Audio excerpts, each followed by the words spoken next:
আসসালামু আলাইকুম প্রিয় দর্শক, সমকালীন বার্তার সাক্ষাৎকার অনুষ্ঠানের এ পর্যায়ের মেহমান হিসেবে আছেন ডক্টর মাওলানা মোহাম্মদ ঈসা সাঈদী।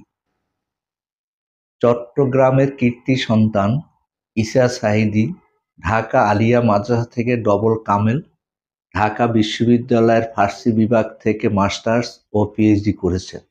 তিনি বর্তমানে ইসলামী ঐক্য আন্দোলনের আমির, বায়তুস শরফ ইসলামী গবেষণা কেন্দ্রের পরিচালক। আসুন আমরা তার সাথে পরিচিত হই। জি, আসসালামু আলাইকুম ওয়া রাহমাতুল্লাহি ওয়া বারাকাতুহু। ওয়ালাইকুম আসসালাম। আপনি কেমন আছেন? আলহামদুলিল্লাহ ভালো আছি। আপনাদের সংগঠনের পক্ষ থেকে ওলামায়ে কেরামদের অথবা ইসলামী আন্দোলনদের একটা প্ল্যাটফর্মে আনার চেষ্টা চলতেছে এবং সাধারণ মানুষও এদের ঐক্য চায়, কিন্তু এই চাওয়াটা পূরণ হচ্ছে না। এই পূরণ না হওয়ার কারণটা কি? আসলে অনেকগুলো কারণ আছে। মানুষ তো আপনি যে বলছেন মানুষ ঐক্য চায়। হেফাজতের যখন আন্দোলন হলো, প্রথম আন্দোলন, হেফাজত বড় কোনো সংগঠন ছিল না, সুসংগঠিত সংগঠন হিসেবে আমরা জানতাম না।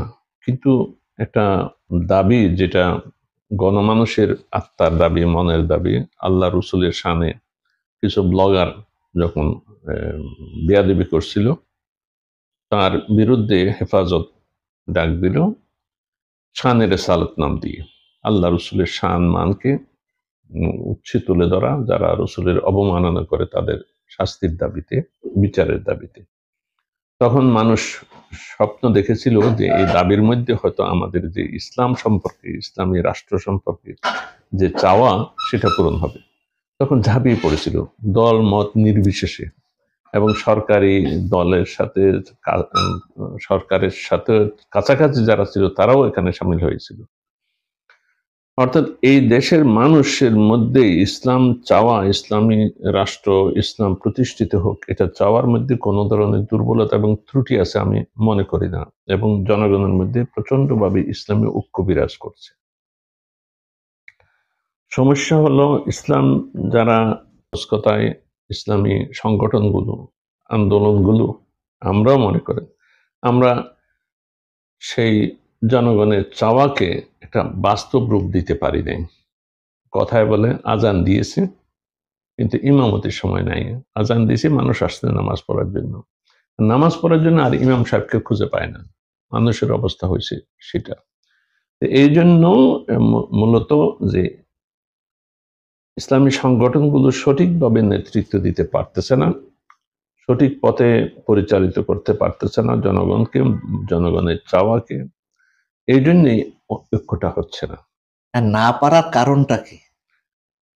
না পারার কারণ হলো যে প্রত্যেকে মনে করে আমি সঠিক। অবশ্যই মনে করতে হবে, নাহলে আমি এই পথে চলতেছি কেন, আমার সংগঠন আমি করব কেন? কিন্তু যখন মনে করে যে আমি একমাত্র সঠিক আর সব বাতিল, তখন অনৈক্যটা ওখান থেকে সৃষ্টি হয়।